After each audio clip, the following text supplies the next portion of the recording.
Në 2 tetor, në komentet e mia në Focus, ju kam thënë që për administratën Trump, Rama do të jetë si Noriega. Sot, Washington Examiner ka një artikull, Rama si Noriega apo si Erdogan. Both. Është njësoj për të dyja. Washington Examiner thotë se a është Rama i Shqipërisë Noriega i ri apo Erdogan. Përgjigja është të dyja, shkruan Michael Rubin. Pak më shumë se 5 muaj më parë, thotë që Rama, udhëheqësi i Partisë Socialiste, fitoi zgjedhjet e tij të 4-ta, radhasi për të mbetur kryeministër, një post që ai e ka mbajtur që në vitin 2013. Washington Examiner vazhdon, ndërsa Riviera e Shqipërisë u bë destinacion i pashmangshëm për turmën e pasagjerëve, Rama u bë dollia e shoqërisë. Duke folur në forumin e iniciativës së investimeve të ardhshme në maj 2025, shkruan Washington Examiner, dhëndri Trump, Jared Kushner, foli për mënyrën se si e takoi Ramën në jatin e Rothschildëve në vitin 21, ndërsa po lundronte në detin Adriatik.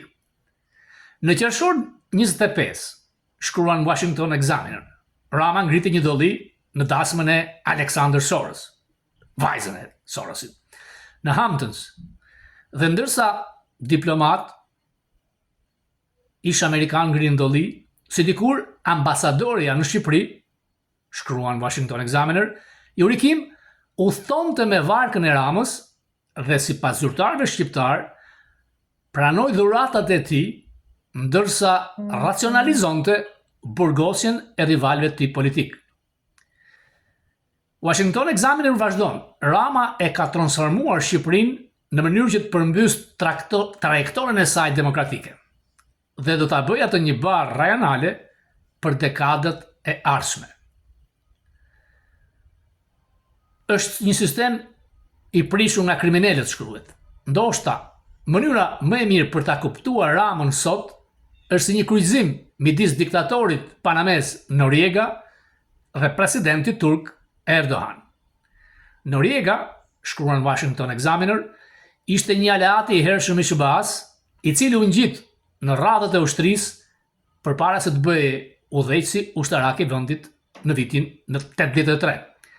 Fillimisht qeveria amerikane, CIA, putheshin dhe përqafonin Noriegën si një aleat të luftës ftohtë.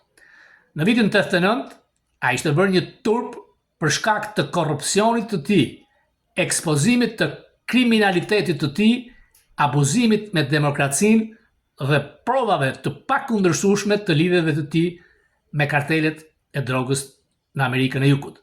Në 20 dhjetor 89, presidenti Bush për 10 minuta e ka arrestuar topin dhjamç Noriega dhe u burgos. Të gjitha këto karakteristika janë motamo me Noriegën e Ballkanit.